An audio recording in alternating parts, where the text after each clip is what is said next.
어떻게 하면 이 기술보증기금을 잘 받을 수 있는지, 잘 준비했는데도 떨어졌던 기업이나 한도가 좀 낮았던 기업이라면 해결 방법까지 놓치지 말고 얻어가시길 바라겠습니다. 안녕하세요. 비즈니스 헬퍼 조팀장입니다. 새해가 되면서 벌써 정책 자금들 많이 신청하고 계시죠? 그런데 이 연말에는 예산이 없다고 자금 실행이 어렵다라고 하고, 또 1, 2월 달에는 뭔가 경쟁 업체들이 또 너무 경쟁력이 있다 보니까 뭔가 우리 회사 좀 안 되고, 그래서 오늘은 어떻게 하면 이 기술보증기금을 잘 받을 수 있는지, 잘 준비했는데도 떨어졌던 기업이나 한도가 좀 낮았던 기업이라면 이번 영상 집중하셔서 해결 방법까지 놓치지 말고 얻어가시길 바라겠습니다. 앞서 말씀드리기 전에 예전 뉴스 기사를 보면 이 기술보증기금 심사 논란에 대해서 한 번쯤 들어보신 적도 있으실 텐데요. 바로 이 학벌에 관련된 내용이었죠. 대표자가 고등학교를 졸업했는지 대학교를 졸업했는지 뭐 어느 대학교를 졸업했는지에 따라서 이 심사 기준이 상이한 것 같다는 뉴스 기사가 있었습니다. 그렇다면 정말 이 기술보증기금에서는 학벌을 보고 심사를 할까요? 뉴스의 그 뒷부분을 보면 이 학벌과 무관하게 또 차별하지 않는다라고 하는데요. 그런데 조금은 이 냉정하게 생각해 봤을 때 이 기술평가표에 등급을 넣는 건 심사하는 담당자 그 개인의 생각도 좀 들어가지 않을까 그런 생각도 좀 드는데요. 뭐 예를 들어서 반도체 관련된 사업을 한다고 하면 또 그에 걸맞는 경력 이런 것들을 좀 보듯이 얼마나 끈기 있게 하고 또 그 결과를 만들어내는, 그게 어떻게 보면 학력에서도 좀 표현이 될 수도 있는 거잖아요. 그래서 쉽게 말해서 경력과 함께 좋은 제품 기술력이 중요하다. 그렇지만 학력도 좋다면 더 좋다. 그냥 딱 이 정도 이렇게 영향은 좀 미칠 수 있다는 점입니다. 그런데 그렇다고 해서 사실 이미 지난 시간이고 대표자의 학력이나 경력을 좋게 만들기 위해서 뭐 다시 대학교를 가거나 아니면 다시 재취업을 할 수는 없잖아요.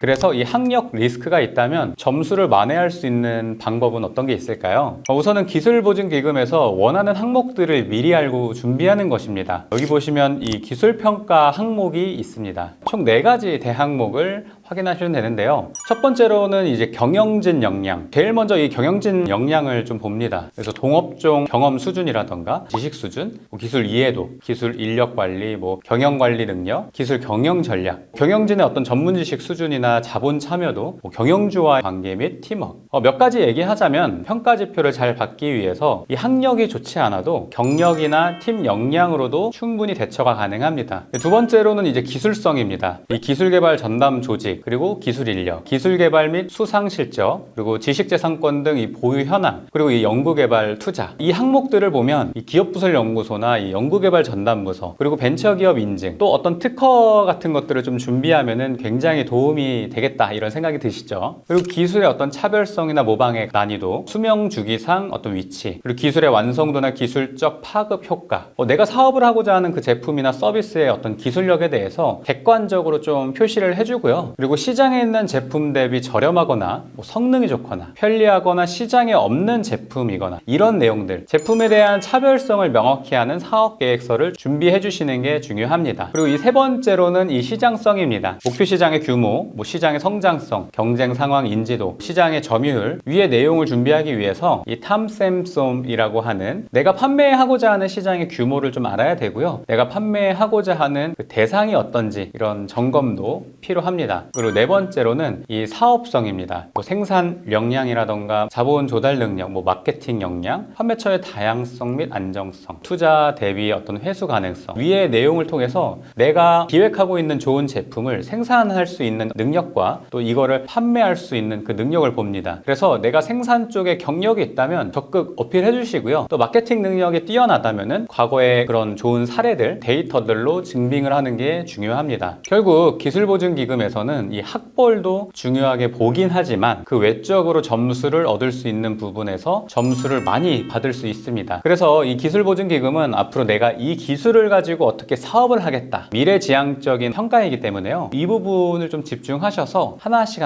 만들어 가시면 되겠습니다. 그래서 학벌이 좋지 않아도 이 기술보증기금에서 충분히 정책자금을 받을 수가 있고요. 오늘 얘기한 경력, 제품의 차별성, 기업부설연구소, 벤처기업 인증과 같은 인증, 그리고 또 기술 기술 특허 등의 지식 재산권, 또한 시장의 규모에 대한 분석과 판매 계획이 명확하다면 충분히 받을 수 있습니다. 그래서 기술보증기금 신청 전에 우리 기업이 잘 준비했는지 혹은 부족한 게 없는지, 추가적으로 준비해야 될 것들은 어떤 것들이 있는지 이런 게 궁금하다면 편하게 문의 남겨주시면 되겠습니다. 그래서 대표님들께 기업에 필요한 정보들로 앞으로 꾸준하게 도움 드리겠습니다. 감사합니다.